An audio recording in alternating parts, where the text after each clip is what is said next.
Dessa vez da PM na Zona Oeste, os policiais foram recebidos. Adivinha, sobe som aí, ó. Tiroteio no complexo do Senador Camará. Senador Camará tem operação tiroteio Jackson Silva. Qual o objetivo dessa ação? A gente viu que foi no momento em que muita gente ia para a escola e também pessoas que estavam saindo para o trabalho, apesar que essas imagens da chegada da PM ainda é um pouquinho no amanhecer do dia, né? Boa tarde para você. Olá, Isabelle Benito, boa tarde a todos. O clima aqui continua muito tenso. Olha só essa imagem, somente agora os policiais conseguiram avançar por esta rua, tá? Barricadas foram colocadas, foram incendiadas para impedir a entrada de veículos blindados. Um dos caveirões foi atingido também durante o tiroteio. Daqui a pouco eu volto contando mais informações sobre essa mega operação aqui no complexo de Senador Camará. Eu volto contigo, Isabelle Benito. Jackson Silva vai explicar melhor. E as imagens da chegada foi um momento mais tenso, Jackson, ou depois, até agora, 11h26, outros tiroteios aconteceram? Boa tarde mais uma vez. Olá, Isabelle Benito, boa tarde mais uma vez. Isabelle, aqui a situação é sempre muito tensa, tá? Durante a operação, começou de madrugada, os traficantes atiraram, os moradores entraram em pânico e depois continuaram atirando. Estamos no acesso à Vila Aliança. Vou te mostrar, para quem está assistindo também o SBT Rio, olha só a situação. Esse aqui é um dos carros que estava estacionado. Olha só, marca de tiro de fuzil desse lado, mostra também outro lado Pedro Mota, para ter uma ideia do que aconteceu aqui, tá? A situação ainda continua muito tensa. Olha só, a bala também furou a lataria desse carro. Agora mostra o caminhão Pedro Mota. Esse caminhão, Isabelle, é da Polícia Militar. Somente agora, tá? Agora, às 11h27, esse caminhão conseguiu chegar até aqui. Lembrando que estamos no acesso à Vila Aliança. Só estamos aqui porque policiais militares estão cercando diversos pontos. Porque até aqui, quando não tem operação policial, os traficantes ficam nesses becos e vielas. Então, agora, depois de muito confronto, os policiais conseguiram avançar para retirar barricadas de diversas ruas aqui da região. Agora, olha só, Isabel, isso aqui, por exemplo, onde esse motorista dessa van está passando, que agora conseguiram liberar porque a polícia entrou, os traficantes atearam fogo nessa barricada. E para piorar, Isabel, olha só, bem perto da casa desse morador, mostra ele, por gentileza, ó, aqui, as pessoas entraram em pânico, tá? Porque o fogo subiu. Ali também, tá? Naquela pensão ali, a moradora ficou desesperada. Vamos lá. Os traficantes sabem que tem pensão, que tem moradia. Mesmo assim, colocaram fogo em barricadas para impedir a entrada da polícia. Então os moradores ficaram, Isabel, assim, ó, largados. Nem ligaram para os moradores. Então agora, depois de um intenso confronto, os policiais conseguiram avançar. Qual é o objetivo, Isabelle Benito? Além de reprimir o tráfico de drogas, também para impedir que traficantes daqui, do 3º Comando Puro, invadam outras favelas controladas pelo Comando Vermelho, como na Vila Kennedy, na última terça-feira, Isabelle Benito. Marcelo Carregosa, a gente sabe que uma operação como essa não é uma operação tira barricada, nada disso. É uma operação onde você está vendo aí o tráfico de drogas para tentar impedir o avanço das forças policiais, que já virou rotina. Eles começam a botar fogo, a atirar na hora que o morador está saindo, porque o próprio policial... Você tem a imagem hoje do que acontece, principalmente graças ao SBT Rio. Não é a mim não, é a coragem e de você ter fontes de acompanhar a polícia nesse momento que é o mais desesperador, porque o policial não pode colocar em risco uma população que já está em risco com a reação dos bandidos. Mas não é uma operação da PM se não tivesse uma informação quente do que tem ali e de onde chegar. Fala tráfico de drogas, mas eu acho que principalmente em relação a um fato direto nessa região, que é o roubo de cargas. Exatamente. E aí a gente já entra na primeira questão. É a polícia ter que ter informação ou algum motivo para estar no local que é território brasileiro, não que é Rio de Janeiro. É. Ou seja, você já cria um pressuposto da polícia estar onde está, como se ela não pudesse estar ali. Tendo que criar álibis para estar ali, quando quem tem que criar álibis é o vagabundo. E aí você tem uma situação que é o seguinte, a gente tem que entender que existem duas formas de crime organizado estar presente. Influenciando um território, e controlando um território. Influenciando o território é o que a gente vê na maior parte do mundo. Ou seja, ele está presente, mas ele não se faz visível. Então ele está atuando ali, mas sempre de forma escondida. Então, e controlando, ele efetivamente está presente. De que forma? Você vê a presença do criminoso de forma muito mais constante do que efetivamente a própria polícia naquela localidade. O que você quer dizer com isso? Esse estilo de realidade você só vai ver em locais que vão ser considerados como estados falidos, estados frágeis, basicamente estado que acabou. Você está querendo dizer nessa imagem que está sendo narrada agora, exatamente. Onde a polícia está parada e você ouve tiros sem parar. A grande exceção do mundo é justamente o Brasil, que tem um estado que não é um estado falido, não é um estado fraco, mas tem essa realidade. Então Jackson a gente está vivendo uma situação de exceção, que isso aí já era para apagar as luzes, assim, tipo em outros locais, quando você vê essa realidade. Sim, eu entendi, tipo, porque existe... Jamaica atualmente está assim, está apagando as luzes, já acabou o estado. A gente tem a presença... A gente tem o estado brasileiro, não é? A gente tem um estado democrático de onde as leis prevalecem, porém, a gente vê policiais parados e o tiro comendo. Jackson Silva, a que ponto você está nesse momento e em que situação está a operação agora? Olha, Isabela, a situação, segundo os policiais, continua muito tensa, tá? Mais policiais chegaram de outros batalhões também. Então, é uma ação conjunta de vários batalhões para entrar aqui no Complexo Senador Camará, porque são várias favelas. Além da Vila Aliança, tem um Rebu, entre outras também. Veja só o cenário dessa guerra. Olha só, o Bani queimou durante as barricadas em chamas, agora mostra o telhado Pedro Mota. Olha o cenário, Isabela e Benito, para ter uma ideia do confronto que aconteceu ainda na madrugada. Os policiais, mesmo com veículos blindados, são diversos veículos blindados, pelo menos 5 veículos blindados, tentaram avançar, mas mesmo assim, Isabela, os policiais tiveram que parar no meio do caminho, conforme você falou, para evitar que moradores fossem baleados. Então, olha só, um dos veículos blindados foi atingido pelo tiro de fuzil. Mostra ali, Pedro Mota, por gentileza. Esse tiro, Isabela, foi hoje ainda de madrugada, quando traficantes fortemente armados atiraram contra o veículo blindado. Os policiais esperaram o melhor momento para avançar e continuar fazendo essa operação, Isabela e Benito. Saulo Carregosa, o que passa na cabeça de um policial no momento em que bota a imagem, Christian, de barricada pegando fogo, crianças que não têm mães, já são adolescentes, já com o uniforme da escola, trabalhadora correndo, e o policial tá ali e sabe que tem que fazer o papel dele, que é coibir o crime. Como e de que forma atua uma polícia no momento tão delicado como esse? Eu falo no momento dessa chegada. Então, há 2 semanas atrás eu comentei daquele caso dos que estavam no tiro de silenciador e viralizou. Eu acho que o pessoal não entendeu muito bem o que eu quis falar. O que acontece é o seguinte, a polícia ela é projetada, pensada historicamente, né, e vai se movimentando para agir por uma determinado tipo de situação, principalmente lidar com o cidadão. Quando você vê essa realidade, você vê um movimento da polícia que é ter que lidar com esse tipo de situação. Então as forças policiais acabam se tornando cada vez mais parecidas com as situações de forças militares em cenários de guerra. Mas o que tem que fazer? É isso? Olhar, maneirar, pedir para o morador sair, mas o bandido tá lá, aí você sabe que o bandido tá fazendo a virada da favela pro chefão sair, e o objetivo que você tem de chegar com a informação que você tem cada vez fica mais distante. Como que atua um policial? Existe um protocolo? Ou é o comandante que determina? Ou é o planejamento? Ou o momento? Ou a informação que você tem? Porque o blindado foi atingido. Exatamente. Vai ter informação, você vai ter que... Tentar. Vai ter que ir. E você sabe que vai ter essa resistência armada. Tem um documentário do Netflix, que é 20 Dias em Mariupol, ganhou vários prêmios, que mostra a invasão russa durante a guerra e as tropas ucranianas lá dentro já da área da Ucrânia invadida.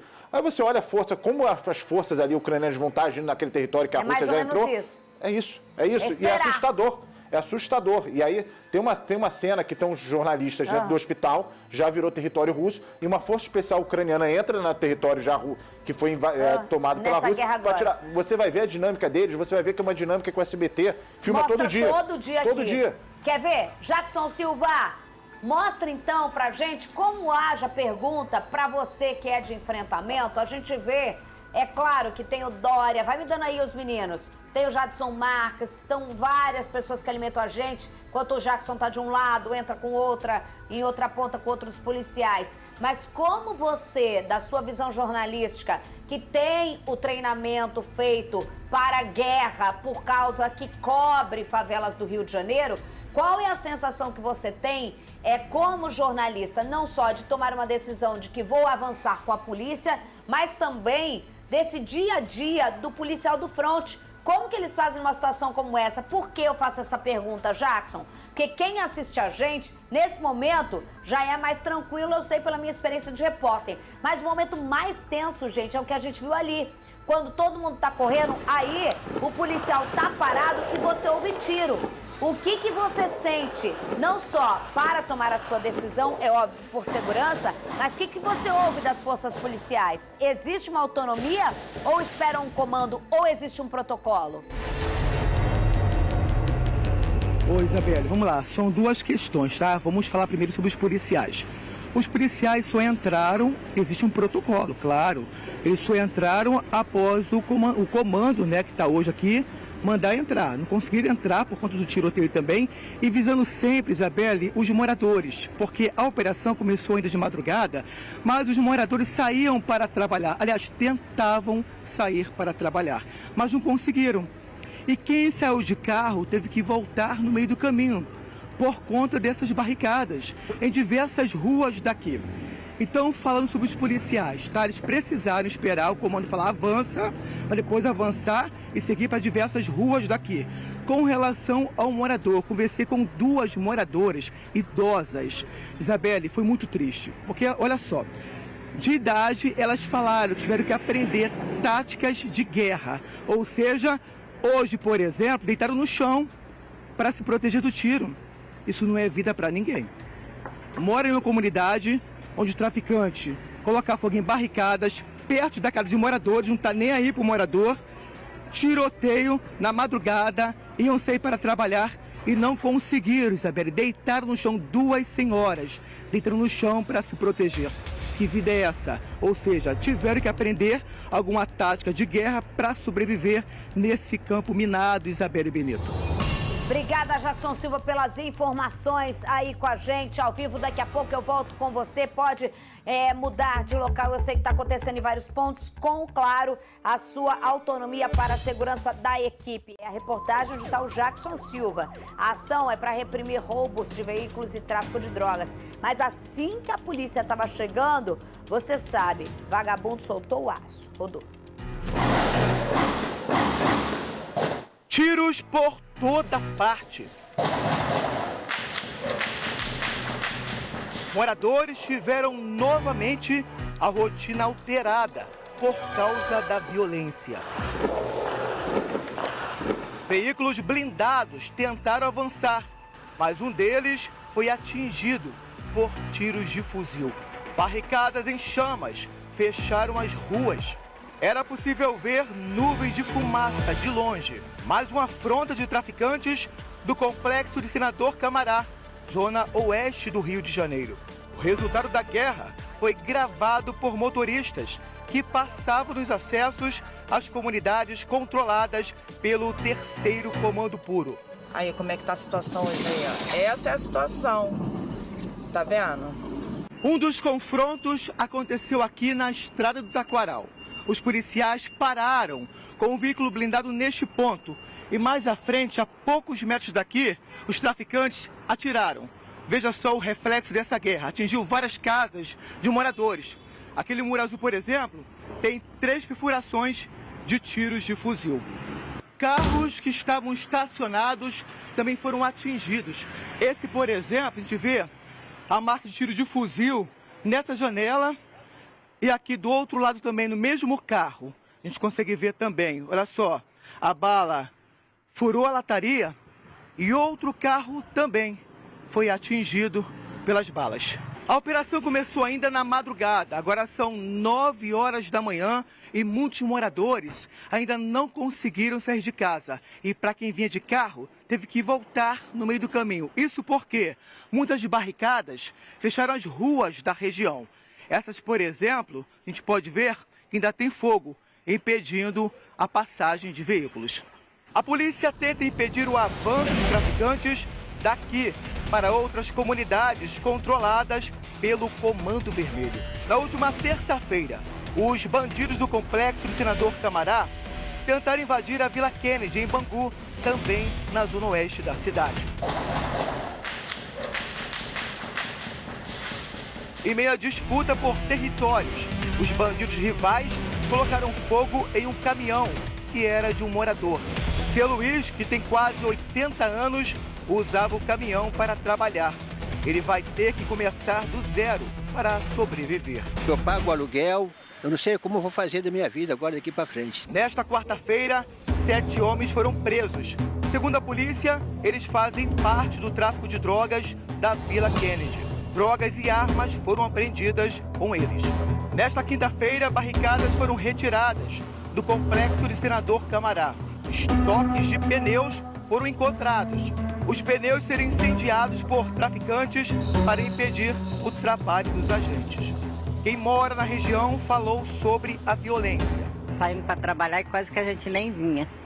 Agora nós estamos vendo porque está calmo. Mesmo de idade, essas mulheres tiveram que aprender táticas de sobrevivência. Fica no chão, pede socorro, pede Deus para proteger. Porque senão Já era, né? O povo até que tá falando muito ultimamente, né? Porque o povo já não tá aguentando mais. Antes o povo falava, não quero falar. Jackson Silva não era assim?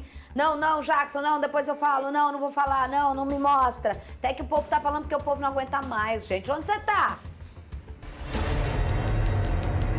Isabela, eu quero mostrei na reportagem, olha só essa casa, tá? Pra ter uma ideia.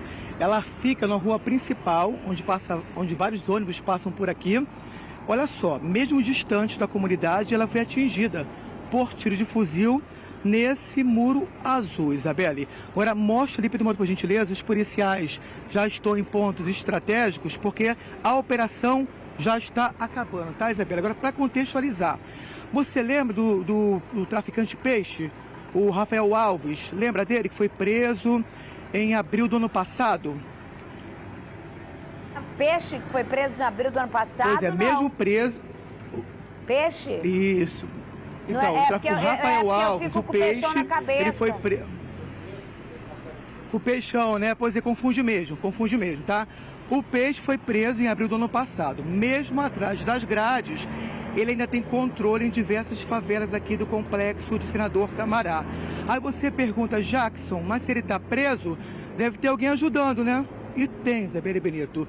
Tem informação, de acordo com os policiais, que José Rodrigo Gonçalves Silva, o Sabão, é o braço direito do peixe que está aqui, controlando as comunidades do Rebu e também da Coreia, tá? Ou seja, Peixe está preso, mas controla com outros comparsas aqui na região.